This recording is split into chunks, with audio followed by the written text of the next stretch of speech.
का विगत वर्ष का सोशल वर्क का क्वेश्चन पेपर है। पार्ट 1 मैं आप लोगों को करवा चुका हूँ 1 से लेकर 16 नंबर तक के क्वेश्चन पेपर को। आज इसी के आगे बढ़ेंगे और क्वेश्चन नंबर हमारे सामने जो है 17 नंबर का है, यानी 17 नंबर का सवाल है। सवाल क्या कहता है? कहता है कि मेलकॉम स्पेक्टर और जॉन क्यूज के अनुसार सामाजिक समस्या के उभार के निम्नलिखित चरणों को कालक्रम में दर्शाना है। आपको ये आप सबको ध्यान रखना है। ये जो प्रश्न है ये फैक्ट पर बेस्ड है। यहाँ जो नाम हमारे सामने रिलेट कराया गया है मेलकॉम स्पेक्टर और जॉन क्यूज का नाम, ये विद्वान हैं। इन्होंने कहा है arrange the following stage of emergence of social problem in sequence में, यानी सामाजिक समस्या के उभार के लेकर उनके चरणों को कालक्रम के अनुसार में आपको दर्शाना है। पहला मोमेंट है, आंदोलन है, और दूसरा अगर हम आपसे बात करते हैं लीगल, बेसिकली विधिवत सम्मत और आत्मसमर्पण यानी सरेंडर एक प्रकार का, और उसके बाद नौकरशाहीकरण और प्रतिक्रिया है, जिसको आप लोग सिविलाइजेशन एंड जो है रिएक्शन कहते हैं, प्रतिक्रिया यानी रिस्पॉन्स, और चौथा है आंदोलन का पुनरुद्भव, जहां आप एक प्रकार से रिव्यू जैसी क्रिया को रिलेट कराते हैं। तो जवाब बताइए जरा, चूज़ करिए आपको करेक्ट आंसर। प्लीज़ एक बार स्पष्टीकरण करें, क्या यहाँ पे करेक्ट जवाब होना चाहिए?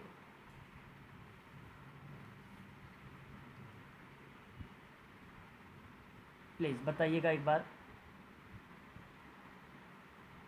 D option. Option number D आप लोग कह रहे हैं। ओके, क्वेश्चन नंबर 17 का आप सभी लोगों ने ऑप्शन नंबर डी का चुनाव किया है, लेकिन ध्यान से मेरी बात को यहाँ पे आप सभी लोग सुनेंगे। देखिए, ये इन्होंने ना एक radical theory of social problem की बात अगर हम करते हैं तो दो विद्वानों के नाम आते हैं यहाँ पे। एक नाम तो हमारे सामने देखने को मिलता है जो है स्पेक्टर, एंड दूसरा नाम हमारे सामने मिलता है किट्सुज भी इनको कहा जाता है। ठीक है, ये नाम हमारे सामने देखने को मिलता है। ये दो नाम सोशल वर्क में इन्होंने radical theory of social problem पर बात किया है। इन्होंने किस पर बात किया है? इन्होंने radical theory of social problem पर बात किया है। यह आपको ध्यान रखना है इनके अंतर्गत। और इन्होंने कुछ स्टेजेस यानी कुछ स्टेप के माध्यम से बताए हैं कि सामाजिक समस्या के जो बेसिकली स्टेप होते हैं, किस तरीके से उस समस्याओं के उभार या उस समस्याओं को निजात देने के लिए एक प्रकार की रणनीति इन्होंने बनाया है, एक स्टेप बनाया है। उस स्टेप में अगर मैं आप लोगों से बात करता हूं तो सबसे पहले नंबर पर आपका आंदोलन ही आता है, मोमेंट। और मैं आपसे बता दूं, आपका ऑप्शन केवल पहला ही सही है। फिर विधिसम्मत आत्मसमर्पण, फिर उसके बाद नौकरशाहीकरण प्रतिक्रिया, और लास्ट में आंदोलन का पुनरुद्भव का मतलब एक प्रकार से उन क्रियाओं को दोबारा लेके आना। ठीक है, और यही सोशल प्रॉब्लम पर इन्होंने बात किया था 1962 में। 1962 में ये जो है चरण दिए गए थे। 1962 में सामाजिक समस्या के उभार के लिए चरण दिए गए थे, जो क्रम में है ABCD।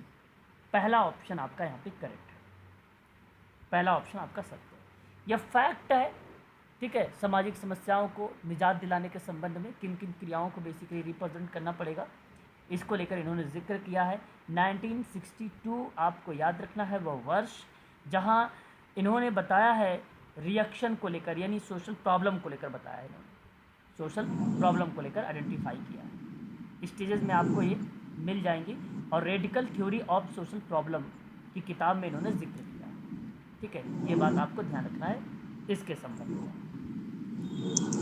सर ये साइकिल फॉर्म में होता है क्या? सॉरी, साइकिल फॉर्म नहीं समझ पा रहा। मतलब ये साइकिल में होता है क्या सर? आंदोलन फिर से चक्र में। हाँ जी, चक्र में बिल्कुल आप ऐसा कह सकते हो कि चक्र में भी ये चीज़ें बेसिकली रिप्रेजेंट की जाती हैं। बिल्कुल आप बता सकते हो चक्र की प्रक्रिया बेसिकली इसमें सम्मिलित की गई है। देखिए, आंदोलन आप सबको पता होना चाहिए, है ना। आंदोलन का अर्थ बेसिकली परिवर्तन को प्रभावित करने या किसी लक्ष्य को प्राप्त करने का एक अभियान होता है कि नहीं। उसे हम लोग क्या बोलते हैं? आंदोलन बोलते हैं। भाई, परिवर्तन को प्रभावित करना या किसी लक्ष्य को प्राप्त करने का अगर अभियान कर रहे हो तो इसका मतलब क्या है? यह आंदोलन ही तो है, इसे हम लोग आंदोलन बोलेंगे। विधि सम्मत प्रक्रिया पर अगर आप लोग जिक्र करते हैं, विधि सम्मत बहुत ही फेमस शब्द है, विधि सम्मत। और विधि सम्मता का जो अर्थ होता है कानून के द्वारा अनुमानित या मान्यता प्राप्त होने का तथ्य। मान्यता प्राप्त होने का तथ्य विधि सम्मत कहलाता है। या तो आत्मसमर्पण जैसी क्रिया को रिप्रेजेंट करे तो उस शब्दों में यहाँ पे नाम देखने को मिलता है। आत्मसमर्पण करना या लड़ाई को रोकना एक प्रकार का कहलाता है समर्पण, ठीक है। उसके बाद नौकरशाही शब्द मैंने आपको पहले भी बता चुका हूँ, नौकरशाही करोड़ों के बारे में भी बता चुका हूँ आपको। संगठन की एक प्रणाली है जहाँ निर्णय गैर निर्वाचित अधिकारियों के एक निकाय के द्वारा किए जाते हैं। ये सारी बातें इंस्पेक्टर और जो है नाम देखने को मिलेगा जॉन क्यूज का नाम, जॉन क्यूल्सूज का नाम आपको देखने को मिलता है, ये सारे स्टेटमेंट। उसके बाद आंदोलन का अगर हम आपसे बात करते हैं, पुनरुत्थान होता है या पुनरोद्भव कह सकते हो आप, है ना। इसका मतलब है कि जनरली अगर मैं बात करूं, चाहे चर्च हो, चाहे ईसाई समूह हो, चाहे समुदाय हो, उसके भीतर धार्मिक उत्साह को नवीनीकृत करना। तो नवीनीकृत करना आंदोलन का नया क्रम बन जाना, नई चीज़ों में मॉडिफाई कर देना या नवीनीकृत कर देना, तो वो पुनरुद्भव कहलाता है या पुनरुत्थान कहलाता है। और यही क्रम आपका माना भी जाएगा, ठीक है। 1962 में दिया गया था, ऑप्शन केवल पहला और पहला सही है, ये क्रम में लिखा हुआ है, ठीक है। बात करेंगे अगले सवाल की तरफ। अगला सवाल हमारे सामने, भारतीय संविधान के द्वारा भारत के नागरिकों के लिए कौन से कर्तव्य विहित किए गए हैं? अब अगर आपको पता है भारतीय संविधान के कर्तव्य को लेकर तो आप आसानी से इस सवाल को बता सकते हो। सर, ए और सी। संविधान के कर्तव्य या भारतीय संविधान में जो मौलिक कर्तव्य हैं उन्हीं के बारे में जिक्र किया गया है। देखिए, आप सबको भली भांति तरीके से मालूम है 42वां संविधान संशोधन हुआ था, या संविधान का सबसे महत्वपूर्ण संशोधन माना जाता है। लघु संविधान के रूप में अगर किसी को जाना जाता है तो वो कौन सा संशोधन जाना जाता है? 42वां संविधान संशोधन को जाना जाता है। 1976 में हुआ था, है कि नहीं? आपको पता होगा, मैंने पहले भी बता रखा है। 3 नए शब्द भी जोड़े गए थे, जिसमें आपको मालूम है समाजवादी, धर्मनिरपेक्ष और अखंडता जैसे शब्दों को जोड़ा गया है। तो संविधान में उपबंधित किए गए हैं कुछ मौलिक कर्तव्य, जैसे आप सबको पता है कुल टोटल 11 है। एक आपका मौलिक कर्तव्य ये होता है कि आप जो है संविधान का पालन करें, उसके आदर्श, संस्थान, राष्ट्रध्वज और राष्ट्रगान का आप आदर करें। ये आपका एक पहला कर्तव्य बनता है, आपका एक कर्तव्य है।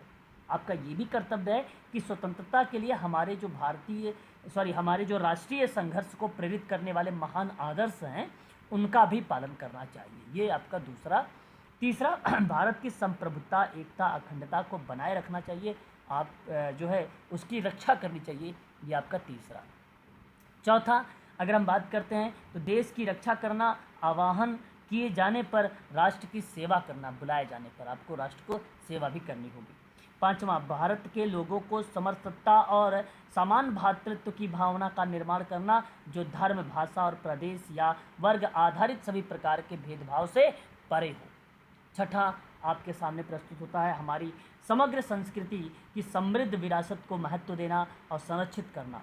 सातवां आपका आता है कि वन, झील, नदियाँ, वन्य जीवन सहित प्राकृतिक पर्यावरण की रक्षा करना आपका कर्तव्य बनता है। सुधार करना या प्रमाणिक मात्र के लिए दया भाव रखना। उसके बाद आठवां, मानवतावादी वैज्ञानिक दृष्टिकोण, ज्ञानार्जन और सुधार की भावना का विकास करना। नौवां, सार्वजनिक संपत्ति की सुरक्षा करना और हिंसा से दूर रहना। 10वां, व्यक्तिगत एवं सामूहिक गतिविधियों के सभी क्षेत्रों में उत्कृष्टता के लिए प्रयास करना, ताकि राष्ट्र लगातार उच्च स्तर की उपलब्धि हासिल कर सके। 11वें नंबर का 6वां संविधान संशोधन हुआ 2002 में, जो जोड़ा गया था 6 से 14 वर्ष तक के आयु के अपने बच्चों को शिक्षा के अवसर उपलब्ध कराना, ये बताया गया है मौलिक कर्तव्य। तो इस प्रश्न के आधार पे अगर मैं आप लोगों से बात करता हूँ, क्या वैज्ञानिक स्वभाव को विकसित करना इसके अंतर्गत शामिल किया गया है? अब मेरी आवाज़ आप सबके पास क्लियर है? एक बार स्पष्टीकरण। हाँ जी सर। तो यहाँ पर क्या ये वैज्ञानिक स्वभाव को विकसित करना शामिल है?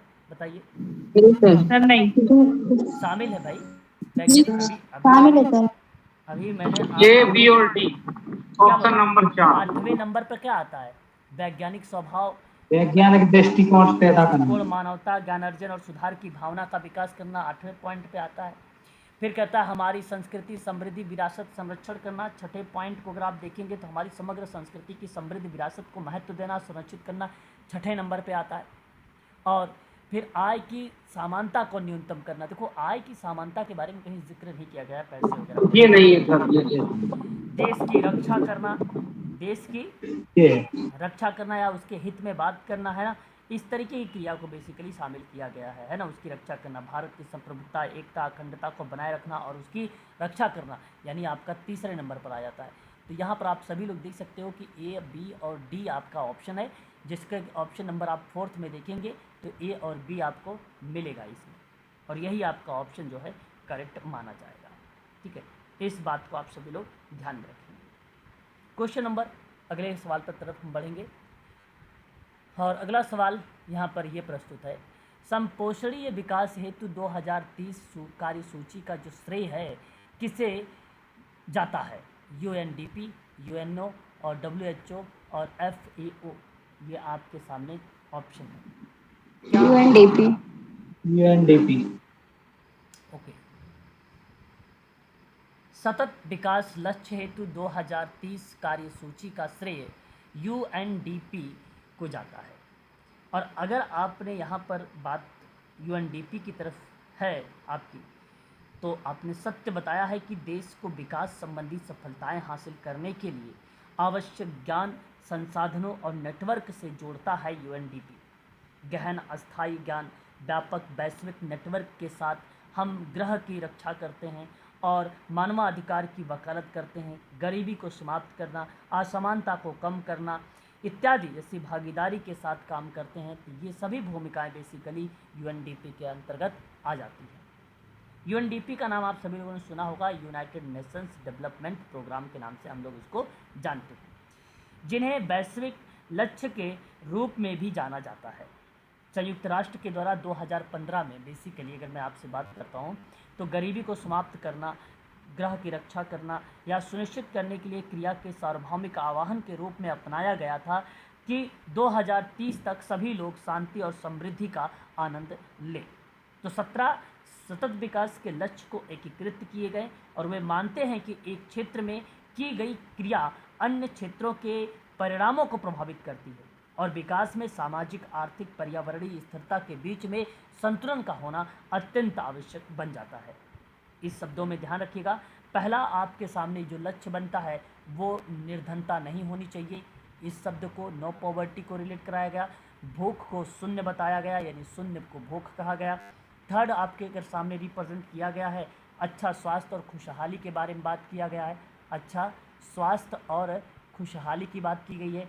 चौथा गुणवत्ता की शिक्षा की बात की गई है। पांचवा लैंगिक समानता के बारे में बात की गई है, जैसा कि आप सबको पता होगा। छठे नंबर पर अगर हम बात करते हैं तो स्वच्छ जल की बात की गई है एवं स्वच्छता की बात की गई है। सातवें नंबर पर सस्ती और स्वच्छ ऊर्जा की बात की गई है एवं स्वस्थ जो है ऊर्जा की बात हुई है। आठवें नंबर पर अच्छा काम और आर्थिक विकास की बात हुई है, आठवें नंबर पर, है ना। नौवें पर उद्योग और नवाचार की बात किया गया है, उद्योग एवं जो है नवाचार की बात हुई है। 11वें नंबर पे 10वें नंबर पर आपकी असमानता की कमी बताई गई है, असमानता की कमी बताई गई है। इसी तरीके से कुल 17 जो है लक्ष्य रखे गए हैं। 10 तो आपको याद ही रखने होंगे, ठीक है। 10 के अंदर ही अंदर आप लोगों की परीक्षा में सवाल बन जाएंगे, ठीक है। तो आप सभी लोग ध्यान रखिएगा, समावेशी और सम्मान गुणवत्ता वाली शिक्षा को सुनिश्चित करना बहुत इंपॉर्टेंट एक लक्ष्य है जो नंबर 4 पर है, जो दर्शाता है, ठीक है। संकट का सामना कर सकते हैं, साझेदारी को बढ़ावा देना, विकास की ओर आगे बढ़ाना, गुणवत्ता में सुधार करना, ये सभी कार्य यूएनडीपी के ही कहलाते हैं, ठीक है। यहाँ सही जवाब ऑप्शन नंबर आपका पहला होगा। आगे बात करते हैं। देखिए जितने भी लास्ट में ओ आते हैं और शुरुआत में डब्लू आता है, उसका मुख्यालय कहाँ होता है? आप सबको पता होना चाहिए। जिनेवा। उसका मुख्यालय जिनेवा होता है। उसका मुख्यालय जिनेवा होता है। यहाँ आपके सामने एक FAO शब्द रिलेट कराया गया है। मुझे उम्मीद है कि FAO के बारे में आप सबको पता होगा। फूड एंड एग्रीकल्चर ऑर्गेनाइजेशन कहा जाता है, जिसकी स्थापना की अगर मैं आप लोगों से बात करता हूँ 16 अक्टूबर 1945 को हुआ था कनाडा में। कहाँ पे हुआ था? कनाडा में, रोम इटली में इसका जो है मुख्यालय है। ठीक है। FAO का जो मीनिंग है खाद्य और कृषि संगठन है। इसका उद्देश्य क्या है कि सभी के लिए खाद्य सुरक्षा को बढ़ावा देना और यह सुनिश्चित करना कि लोगों को सक्रिय और स्वस्थ जीवन शैली जीने के लिए पर्याप्त उच्च गुणवत्ता वाले भोजन की लगातार पहुंच बनाना। FAO से सवाल परीक्षा में भी आ चुका है। उसके बाद हमारे सामने एक शब्द आता है UNO करके, UNO। मुझे याद है कि मैंने हाल ही में आप लोगों को UNO के बारे में पढ़ाया है। संयुक्त राष्ट्र बेसिकली इसको कहा जाता है, यूनाइटेड नेशंस ऑर्गेनाइजेशंस भी इसके नाम से जाना जाता है। अंतर्राष्ट्रीय एक संगठन है ये। इसका उद्देश्य बेसिकली अगर हम बात करते हैं तो किन चीज़ों को रिप्रेजेंट करता है? कानून को सुविधाजनक बनाने में सहयोग देता है UNO। अंतर्राष्ट्रीय सुरक्षा की बात करता है, आर्थिक विकास की बात करता है, सामाजिक प्रगति की बात करता है, मानव अधिकार की बात करता है, विश्व शांति के लिए ये कार्यरत है UNO। इसकी स्थापना 24 अक्टूबर 1945 को हुआ था। मुख्यालय संयुक्त राष्ट्र या संयुक्त राज्य अमेरिका में है। ये बात आप लोगों को यहाँ पर ध्यान में रखना होगा। ठीक है।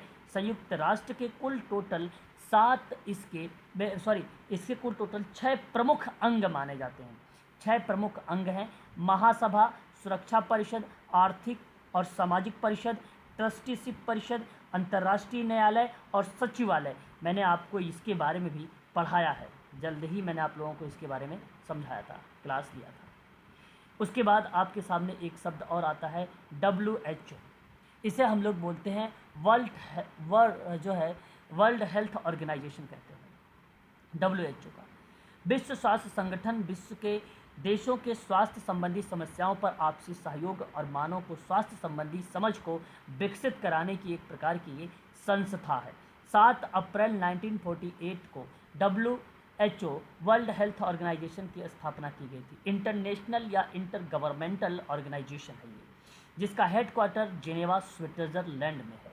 7 अप्रैल को स्वास्थ्य दिवस मनाया जाता है। ये बात भी आप लोगों को ध्यान रखना होगा, जो स्वास्थ्य से संबंधित अपनी भूमिका निभाता है।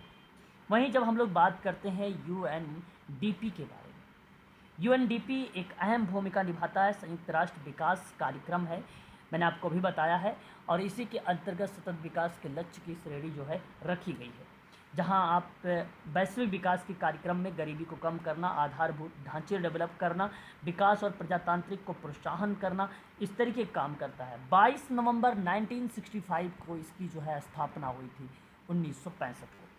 इसका हेडक्वार्टर कहाँ पर है? संयुक्त राज्य अमेरिका में है। इस बात को आप सभी लोग ध्यान रखिएगा। आगे बढ़ेंगे, अगले क्वेश्चन की तरफ रुख करेंगे। अगला सवाल आपके सामने सम्मिलित करने से रिलेटेड है, या आपको मैच करना है। फील्ड थ्योरी किससे रिलेट कराती है? आसान सा क्वेश्चन है, आप इसका जवाब दे सकते हैं। First level.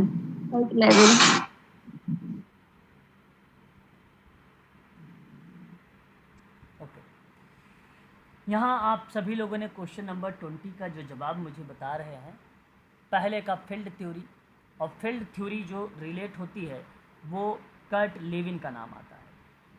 बहुत ही फेमस ये सिद्धांत है कर्ट लेविन महोदय का। सन 1940 में ये थ्योरी बेसिकली मेंशन की गई थी। फील्ड थ्योरी को 1940 में जो है मेंशन किया गया था।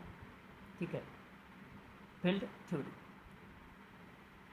और वहीं अगर हम बात करते हैं सामाजिक या सोशल एक्सचेंज मॉडल या थ्योरी, इस तरीके के शब्दों में अगर मैं आप लोगों से प्रस्तुत करता हूँ सोशल एक्सचेंज थ्योरी में, तो भूमिका बनती है जॉर्ज होमस का। मैंने आपको पहले बताया, प्रारंभिक तौर पर मैंने आप लोगों से जिक्र भी किया था, नाम एरिक बर्न का आता है। परंतु यहाँ पे जॉर्ज होमस शब्द लिखा गया है, तो इसलिए सोशल एक्सचेंज थ्योरी का नाम जो रिलेट होगा समाजशास्त्र में या समाज कार्य या मनोविज्ञान के सिद्धांत में, तो वह आपका जॉर्ज होमस का नाम रिलेट होगा। यहाँ पर आपको आप चीज़ों को ध्यान में रखना है। सामाजिक विनिमय का सिद्धांत अमेरिकी सामाजिक मनोवैज्ञानिकों ने, जहाँ पे जॉन डब्ल्यू थी बॉट का नाम आता है, हेरोल्ड एच केली का भी नाम आता है, अमेरिकी समाजशास्त्री हैं, जॉर्ज सी होमस का नाम आता है, पीटर एम ब्लाउ का नाम आता है, रिचर्ड मार्क जो है इमर्सन का भी नाम आता है, क्लाउड लेवी स्ट्रॉस का भी नाम आता है, ठीक है। लेकिन जॉर्ज होमस ने सामाजिक विनिमय को कम से कम दो व्यक्तियों के बीच गतिविधि मूर्त और अमूर्त जैसे कमावेश पुरस्कृत या लागत के आदान प्रदान के रूप में परिभाषित किया। इसलिए यह सिद्धांत जब फेमस हुआ तो वह नाम बताया गया था जॉर्ज होमस का। यहाँ पे जॉर्ज होमस विद्वान जो है फेमस रहे हैं। इन्होंने 3 प्रस्ताव को रखा है। 3 प्रस्ताव कौन कौन से हैं? एक सफलता का प्रस्ताव इसमें रखा गया था। सफलता का प्रस्ताव अगर रिलेट करता जॉर्ज होमस का नाम आता है, सफलता का प्रस्ताव। दूसरा उत्तेजना का प्रस्ताव था, उत्तेजना का प्रस्ताव था। तीसरा वांछना का प्रस्ताव था, वांछना का प्रस्ताव था, ठीक है। तो ये 3 टाइप का बेसिकली इन्होंने जिक्र किया था। वांछना मतलब अभाव संतुष्टि का प्रस्ताव है ना, दर्शाया इन्होंने। तो हाल के दिनों में किसी व्यक्ति को कोई विशेष पुरस्कार जितनी अधिक बार प्राप्त होता है, उस पुरस्कार की कोई भी अन्य इकाई उतनी ही कम मूल्यवान हो जाती है, और यही हम लोग कहते हैं इसे वांछना, तृप्ति, या आप ये भी बोल सकते हो अभाव संतुष्टि भी बोल सकते हो, ठीक है। जितनी बार आपको उस रिवार्ड को दिया जाएगा, आप धीरे धीरे उससे एक प्रकार से रिड्यूस हो जाएगा, उसके प्रति क्रियाएं रिड्यूस हो जाती हैं, ठीक है। ये बातें दर्शाई जाती हैं इस सिद्धांत के अंतर्गत। आगे बढ़ेंगे। फिर मनोसामाजिक या मन सामाजिक एक सिद्धांत आपके सामने प्रस्तुत है।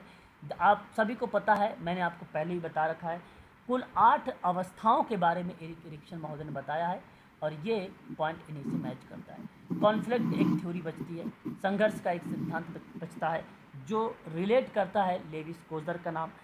द्वंद्वात्मक सिद्धांत में भी इनका नाम बन जाता है, संघर्ष के सिद्धांत में भी इनका नाम आ जाता है। बाकी इनके साथ साथ नाम कार्ल मार्क्स का भी आता है। अगर कार्ल मार्क्स होते तो कार्ल मार्क्स का भी ऑप्शन यहाँ पे सही चला जाता है, ठीक है। तो सही ऑप्शन आपका यहाँ पर जाएगा पहला वाला, पहला से। आगे निम्नलिखित में से कौन सा कथन सही नहीं है? 4 कथन दिए हैं आपके सामने, इनमें से एक कथन गलत लिखा हुआ है, आपको गलत को आइडेंटिफाई करना है। गुणात्मक अध्ययन केस अध्ययन के द्वारा किया जाता है। गुणात्मक सर यही गलत है। क्यों? गुणात्मक अध्ययन केस अध्ययन के द्वारा नहीं कर सकते हो? सर कर सकते हैं, सही है। कर सकते हो, गलत कैसे हो सकता है? आपका ये पॉइंट गलत नहीं है, सत्य है। गुणात्मक अध्ययन जो है केस अध्ययन के द्वारा हो सकता है। उसकी क्वालिटी के आधार पे ही तो करते हो, उसके व्यक्ति के गुण के आधार पे ही तो केस अध्ययन होता है।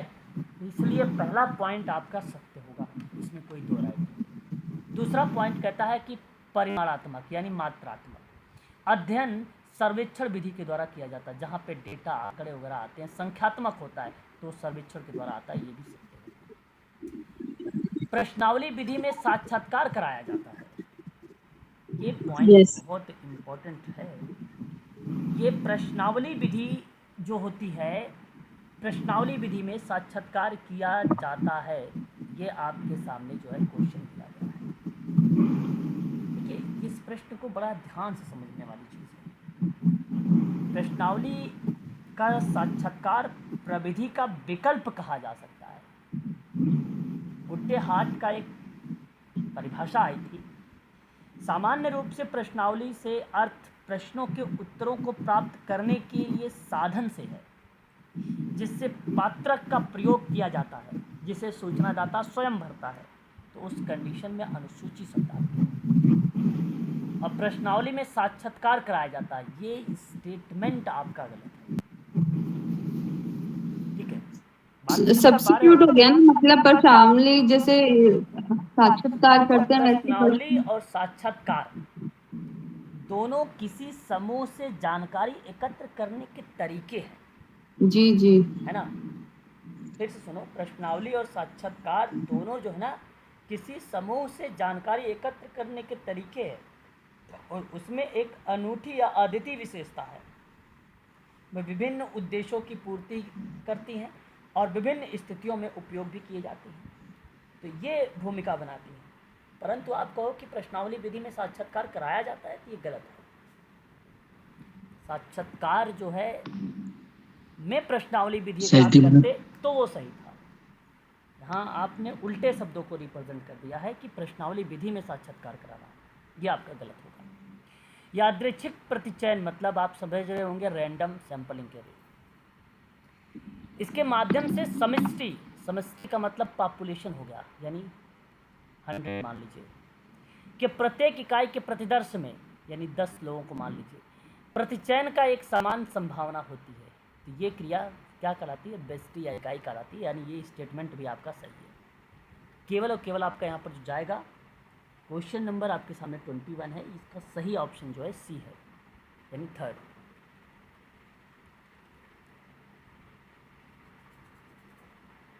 अपराधियों को परिवीक्षा की अनुमति कौन देता है? प्लीज। सर न्यायालय न्यायालय। और पुलिस भी।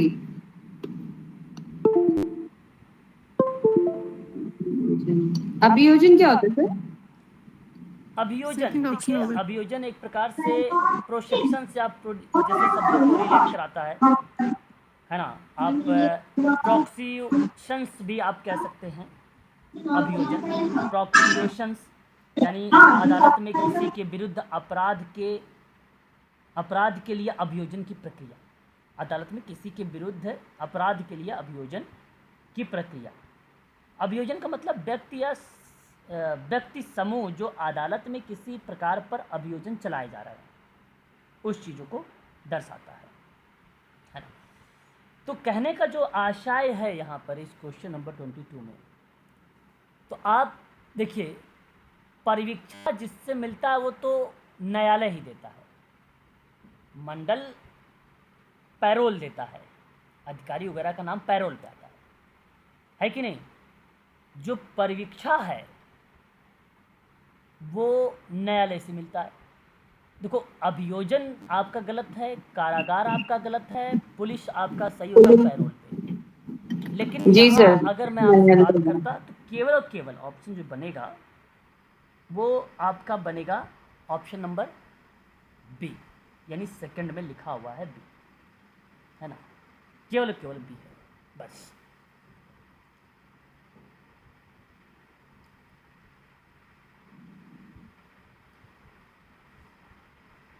देखिए व्यक्ति की आवश्यकताओं की पूर्ति हेतु दो स्वाभाविक माध्यमों की व्याख्या किस में की गई है? किस में की गई है ना। यह आपके सामने सवाल। दो स्वाभाविक माध्यमों की व्याख्या। जी, हमने आज ही इस क्लास पर आप लोगों से डिस्कस भी कर रहे थे अवशिष्ट कल्याण मॉडल पर, जो दर्शाता है एक प्रकार से सामाजिक नीति के मॉडल को। और रिचर्ड टिटमस महोदय का जो नाम आता है वो बेसिकली अवशिष्ट कल्याण मॉडल पर ही आता है, सामाजिक नीति। जी सर, आय और संपत्ति के आधार पर ना। हाँ, तो जब मैं आप लोगों से यहाँ पर बात कर रहा हूँ सामाजिक नीति के अंतर्गत, तो उस प्रक्रिया में दो स्वाभाविक माध्यमों की जो व्याख्या हो रही है, आज मैंने नोट भी करवाया है आप लोगों को कंटेंट में, पीडीएफ वगैरह में आप देखेंगे तो आपको इसी के अंतर्गत मिलेगा, अवशिष्ट मॉडल के ही अंतर्गत आपको देखने को मिलेगा। सोशल पॉलिसी, सामाजिक कल्याण की नीति में, है ना। मेडिकेयर, सामाजिक सुरक्षा, बेरोजगारी बीमा, श्रमिकों का मुआवजा के साथ साथ आवास सहायता, पोषण सहायता कार्यक्रम, ज़रूरतमंद परिवारों के लिए अस्थायी मकान या नौकरी, इस तरीके की बात इसके अंतर्गत देखने को हमें मिलता है। और सही जवाब बेसिकली ऑप्शन नंबर केवल बी है आपका, ठीक है। केवल और केवल बी ऑप्शन आपका सही माना जाएगा। देखिए, WS गोसेट का नाम आप सभी लोगों ने सुना है। मैंने टेस्ट जब आप लोगों को करवा रहा था तो एक नॉन पैरामेट्रिक और पैरामेट्रिक टेस्ट के माध्यम से मैंने आप लोगों को बताया भी था।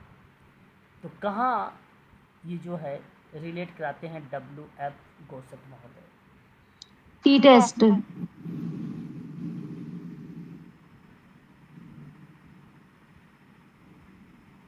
छठी परीक्षा। Okay, T test. चलिए, तो अगर आपने यहाँ पे गोसेट महोदय का जो नाम टी टेस्ट में आप लोगों ने रिप्रेजेंट किया है, सही जवाब दिया है। टी टेस्ट सांख्यिकी में परिकल्पना परीक्षण के लिए उपयोग किया जाता है या किया जाने वाला एक परीक्षण होता है। टी टेस्ट की गणना के लिए 3 मूलभूत डेटा मानों की आवश्यकता होती है, 3, जिसमें प्रत्येक डेटा सेट से औसत मानों के बीच का अंतर, प्रत्येक समूह का मानक विचलन और तीसरा डेटा मानों की संख्या। टी परीक्षण आश्रित और स्वतंत्र दोनों हो सकता है। टी परीक्षण, टी टेस्ट किसी भी सांख्यिकीय परिकल्पना यानी हाइपोथेसिस से है जिसमें परीक्षण की सांख्यिकीय नल हाइपोथेसिस के अंतर्गत स्टूडेंट टी वितरण का अनुसरण होता है। इसका विकास सन 1908 में विलियम सिली गोसेट ने स्टूडेंट के छद्मानाम से की थी। एक नाम यहाँ पर आता है और या आप उसे छन्ना नाम यानी बनावटी का नाम, आप यहाँ पे बनावटी का नाम दर्शा सकते हैं।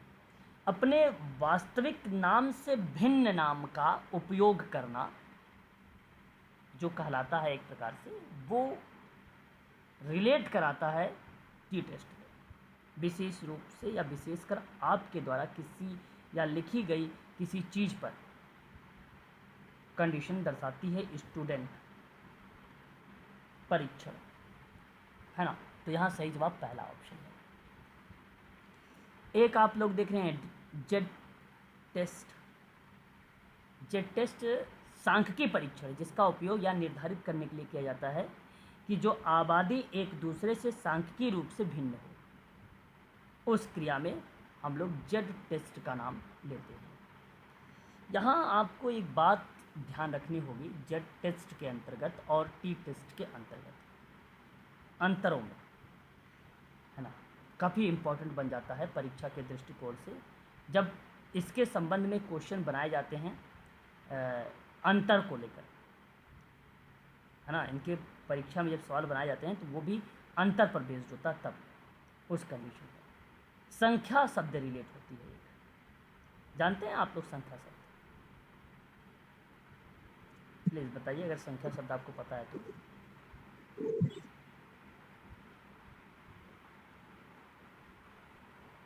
तीस से ज़्यादा होना चाहिए या 30 से कम होना चाहिए? सर 30 से कम होना चाहिए। से ज्यादा। 30 से कम। टी टेस्ट में 30 से कम होना चाहिए। जी सर। 30 से कम, नमूना छोटा होना चाहिए। और जेड टेस्ट में 30 से ज़्यादा। 30 से ज़्यादा होना चाहिए, ये होना चाहिए। ये आपको ज़रूर ध्यान रखना होगा क्योंकि परीक्षा में इससे सवाल आता है, ठीक है। उसके बाद आपका एक आता है यू टेस्ट। आप लोगों ने यू टेस्ट के बारे में संख्या शब्द ये 30 से ही रिलेट करा है क्या आपने? जी 30। ठीक है। एक आता है आपके सामने यू टेस्ट। मान विटनी का यू टेस्ट होता है, यू परीक्षण होता है, इसी को बोला जाता है। मैन विटनी जो है विल्कॉक्सन का एक परीक्षण है जो शून्य परिकल्पना का एक गैर पैरामेट्रिक परीक्षण के नाम से जाना जाता है ना। और इस परीक्षण में निरंतर दीर्घकालिक धारणाओं के साथ अल्टरनेट हाइपोथेसिस विकसित की जाती है। अल्टरनेट हाइपोथेसिस यू परीक्षण में डेवलप की जाती है, ठीक है। H0 से इसको नल हाइपोथेसिस को डिनोट करते हैं। जनसंख्या का वितरण जो है समान होता है यू टेस्ट में, है ना। तो मान विटनी बेसिकली प्रत्येक स्थिति के लिए डेटा को रैंक करता है और फिर देखता है कि दो रैंकों के योग कितने से भिन्न है मानहुटनी के परीक्षण में। एक उच्च एक निम्न जो स्तर वगैरह आप निकालते हैं वह योग परीक्षण में ही निकालते हैं आप लोग। काई स्क्वायर काई टेस्ट परीक्षण। काई स्क्वायर वर्ग जो है बेसिकली सैद्धांतिक एक आवृत्ति की क्रिया है।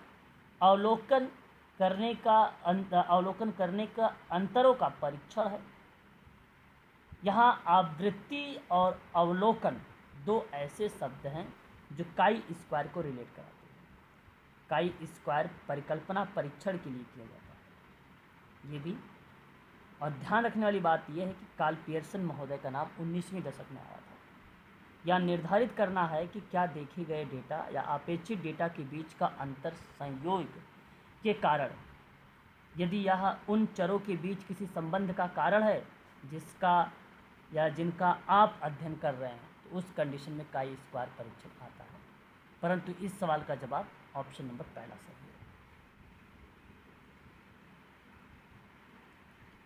यहाँ पर आप लोग देख सकते हैं सम्मिलित किए हुए प्रश्न हैं आपके सामने। आपके सामने ये सवाल कहता है आत्म जागरूकता सोच भावना क्रिया के संबंध में संचेतना की डिग्री करना आत्म जागरूकता कहलाता है। सेल्फ अवेयरनेस सोच भावना और क्रिया के संबंध में सचेतन होना जागरूकता ही होता है। चेतना का मतलब जागरूकता होता है। चैतन्यकरण का सिद्धांत पाउलो फ्रेरे का है। स्वाभिमान है ना। अगर हम बात करते हैं किसके बारे में, स्वाभिमान के बारे में, तो स्वाभिमान किससे रिलेट हो जाएगा?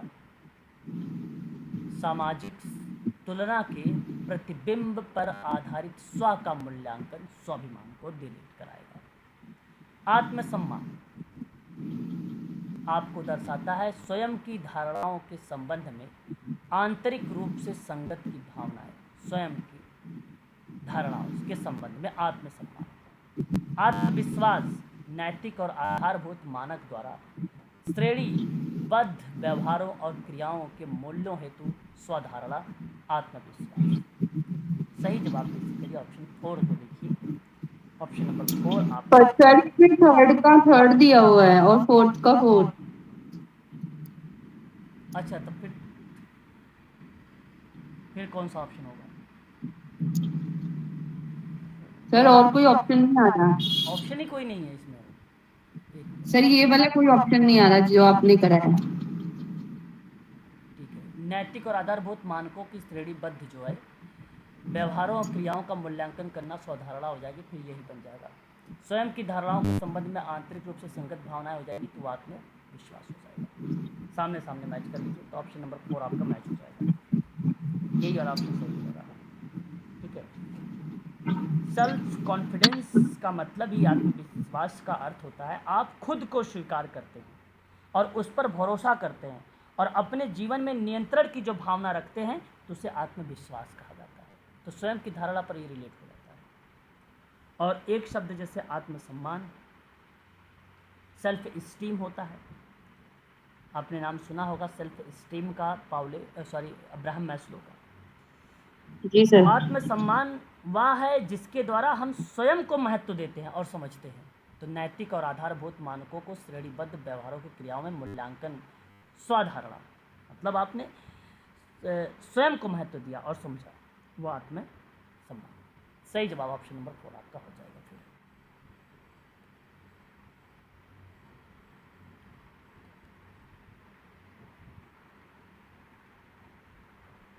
समाज कार्य में आपके सामने दिया हुआ है अवधारणा और उसका काल क्रमानुसार आपको दर्शाना है। यह आपके सामने सवाल दिए गए। जैसा कि आप सबको पता है रेडिकल सोशल वर्क के बारे में जानते हैं। Radical social work, radical sir 1955। देखिए अगर जब हम बात करते हैं रेडिकल सोशल वर्क को लेकर तो रॉबर्ट बेली का नाम वहाँ पे आता है ना उस क्रिया में। परंतु मैं यहाँ एक कॉन्सेप्ट के आधार पे आप लोगों को बताने की कोशिश करूँगा जैसे कि आपके सामने अगर ये 1917 है और ये आपका 1975 है, रेडिकल सोशल वर्क। इंटीग्रेटेड एक अप्रोच है, इंटीग्रेटेड एक अप्रोच है। इस अप्रोच को कब बेसिकली संचालित किया गया था, बता सकते हैं? रेडिकल अप्रोचेस जो दर्शाता है एक प्रकार से, अगर मैं आपसे बात करता हूँ, उस क्रिया को इस्टेब्लिश कब की गई थी? प्लीज़।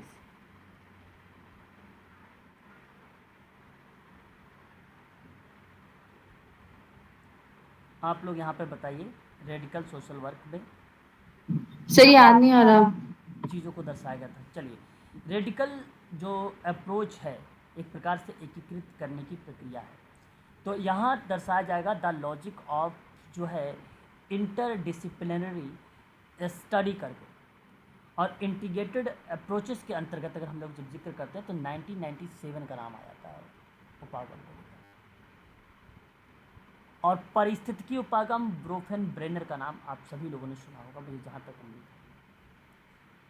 है ना। एटियोलॉजिकल अप्रोच उसको कहा भी जाता है। जी सर, ब्रोफन ब्रेनर। तो ब्रोफेन सर ब्रेनर इंटीग्रेटेड अप्रोच में पाब्लो फ्रेरे बोला आपने? किसमें?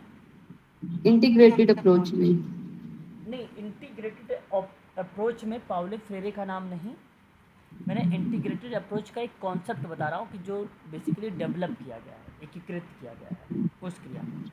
यहाँ मैंने किसी पर्टिकुलर विद्वान का नाम मेंशन नहीं किया है, एक ऐतिहासिक दृष्टिकोण मैंने मेंशन कर रहा हूँ। कारण ये है क्योंकि सवाल में यही कहा गया कि कालक्रमानुसार बताइए कब से कब कौन चीज़ें आई हैं।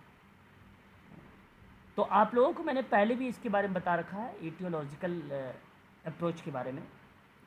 ज़रा एक बार मुझे बताएंगे कि जो एटियोलॉजिकल अप्रोच है वो कब डेवलप हुआ था और कब आया था?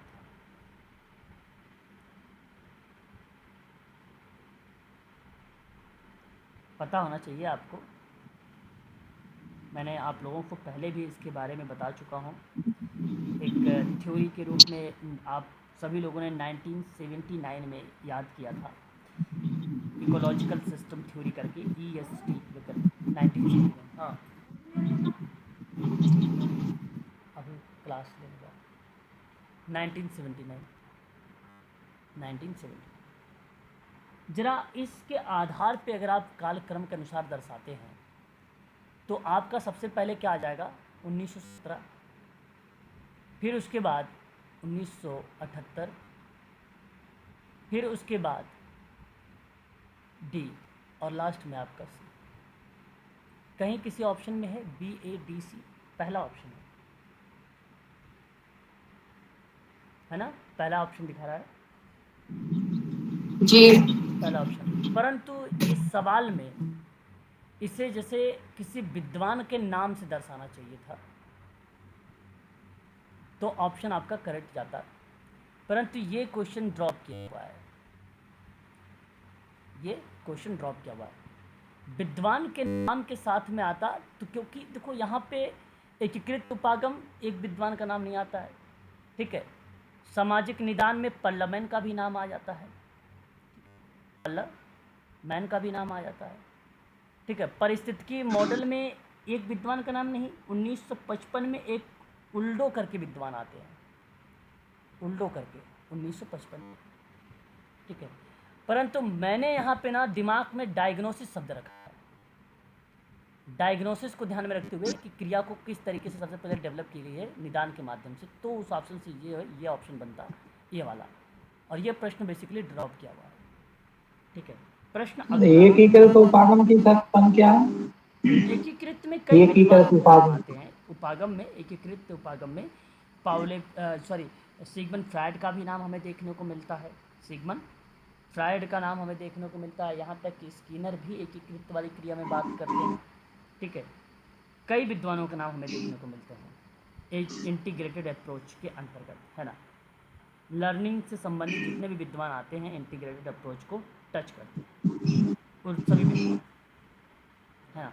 परंतु यहाँ अगर मैं आपसे बात करता हूँ इंटीग्रेटेड में, ठीक है, तो अगर आप नाम यहाँ पर जो मैंने लगाया है आप लोगों के लिए एक वर्ष के रूप में दर्शाया है, वो भी लर्निंग के आधार पे, जहाँ पे डायग्नोसिस करके बच्चों को जोड़ने का प्रयास किया जाता है। ठीक है, लर्निंग के माध्यम से project based learning, task based learning, active learning, ठीक है, कोलैबोरेट एक लर्निंग होता है, इंक्वायरी बेस्ड लर्निंग होता है, कोऑपरेटिव लर्निंग होता है, प्रॉब्लम बेस्ड लर्निंग होता है, पीयर लीड टीम लर्निंग होता है। इस तरीके कई टाइप के बेसिकली लर्निंग को दर्शाया गया है, जो learning approaches for the effective ICT integrated को रिलेट कराता है। तो उस कंडीशन में ये नाम आता है। तो बर्न ये सवाल ड्रॉप है। आगे बढ़ेंगे। सर इसमें बैक करना पर थोड़ा सॉरी, पीछे। क्या करें?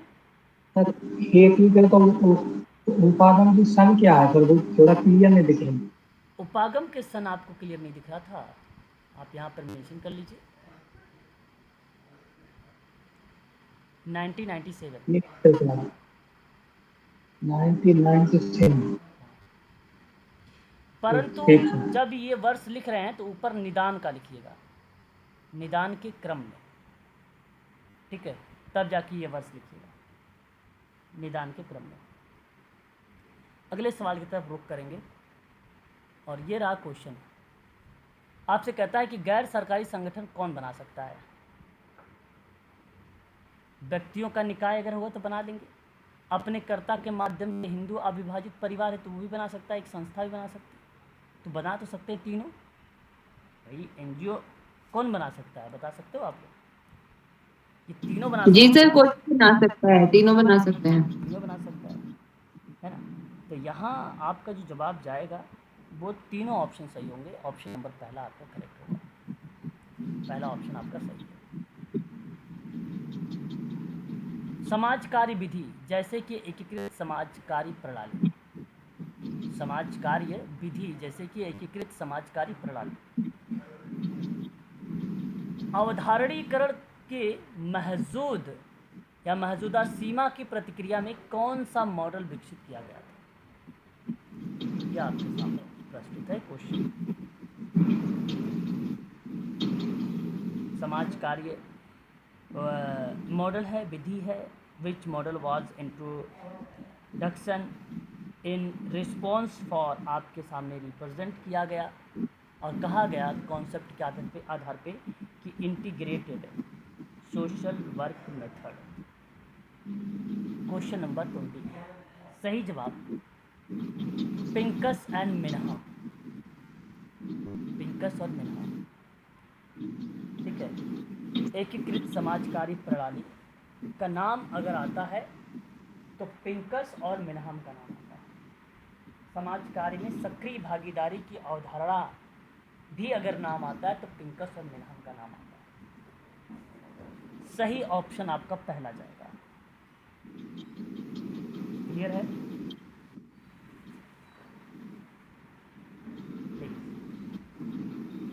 बताइए। जी सर, सर ये कब का सन आएगा? सन इसमें कोई पर्टिकुलर सन वगैरह डिनोट नहीं किया गया है। हाँ, आप ये कह सकते हो कि समाज कार्य के अभ्यास के दौरान एक समग्र दृष्टिकोण का उन्होंने उपयोग किया है, ठीक है। उस संदर्भ में इसका नाम जो है बेसिकली दिया जाता है पिंकस और मिन्हाम का नाम, ठीक है। उस क्रिया integrated system model of social work में इन्होंने जिक्र किया है, ठीक है। Social case work in social work, social group work in social work, community organisation in social work, social work research in social work, social welfare administration in social work, social action in social work. तो इन सभी क्रियाओं को एकीकृत समाज कार्य प्रणाली के अंतर्गत रखी जाती है। तो ये बेसिकली मेथड्स के नाम से जाने भी जाते हैं एक प्रकार से। पहला ऑप्शन आपका यहाँ पे सही है। एक सम्मिलित करने वाला सवाल है और इम्पोर्टेंट क्वेश्चन है, हो सकता है परीक्षा में आपको आगामी देखने को मिले। आपके सामने क्वेश्चन, आप प्लीज़ इस सवाल का एक बार जवाब बताएं।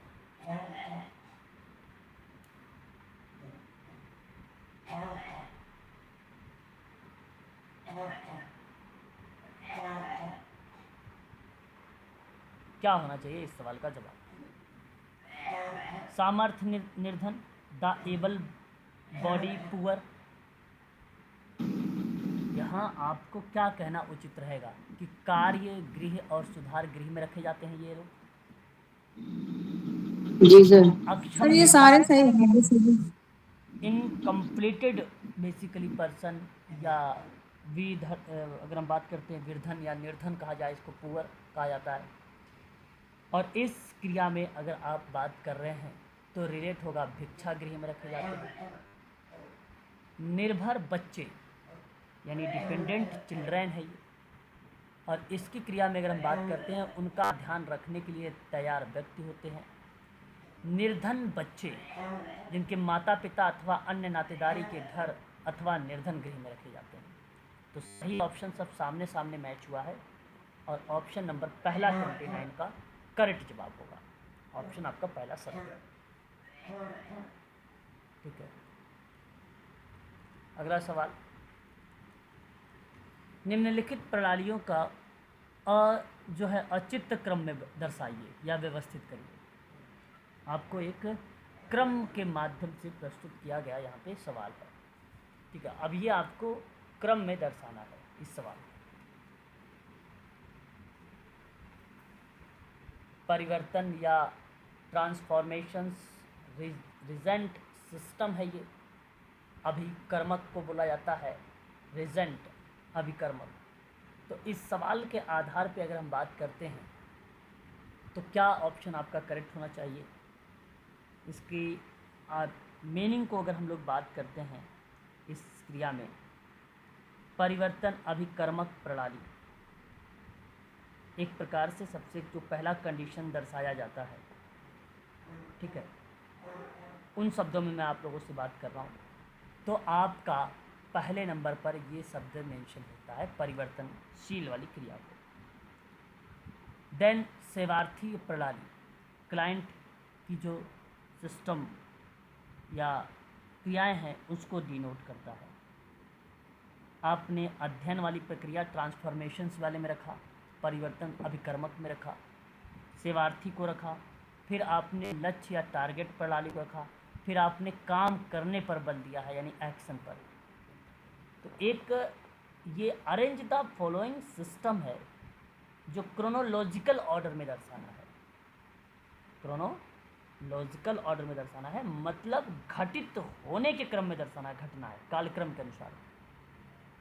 और काल क्रम जो दर्शाएगा वो उचित क्रम को बेसिकली क्रॉनिकल एज कहा जाता है।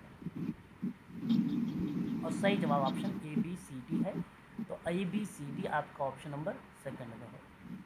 सर ये पहले को इंग्लिश क्या बोलेंगे? किसको? Transformation reagent system. Reagent system मतलब अभिकर्मक या प्रतिकर्मक या रिजेंट है ना। दूसरे पदार्थ की उपस्थिति का पता लगाने के लिए जो शब्द यूज़ किया जाता है अभिकर्मक यूज किया जाता है। दूसरे पदार्थों की उपस्थिति का पता लगाना, दूसरे फैक्ट को पता लगाने को रिजेंट कहा जाता है। तो एक बार और बोल दीजिए। Regent REAGENT regent. प्रतिकर्मक या अभिकर्मक या रीजेंट या रीजेंट कहा जाता है। दूसरे पदार्थों की उपस्थिति का पता लगाने के लिए यूज किया जाता है रीजेंट शब्द का। सी ऑप्शन सही है।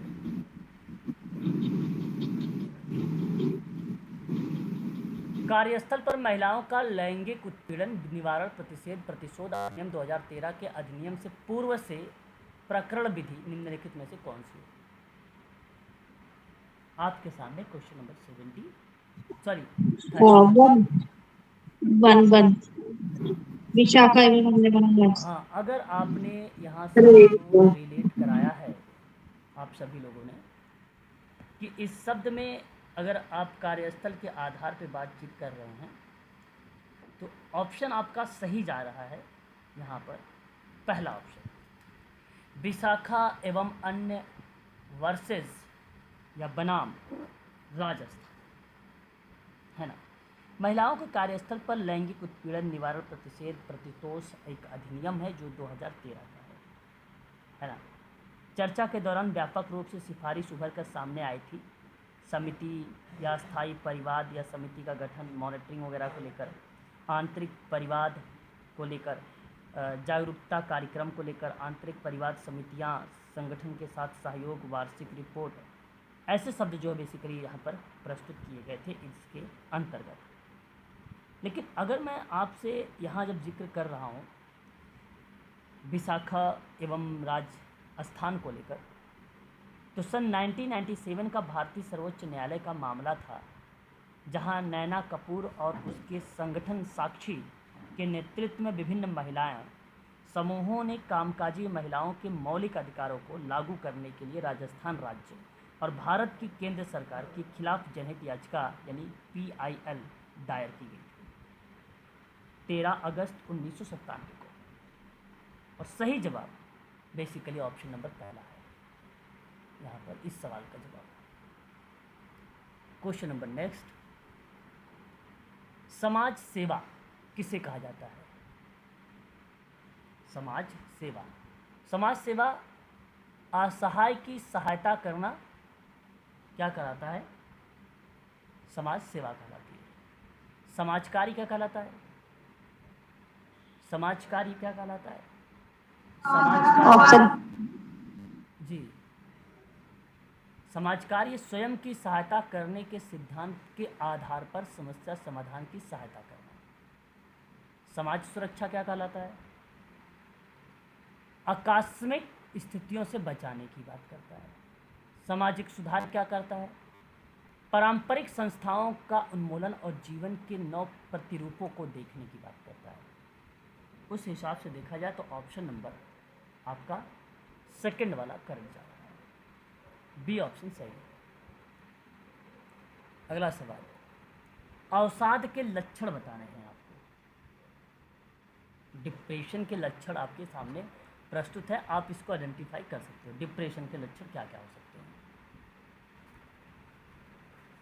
बता सकते हैं आप लोग।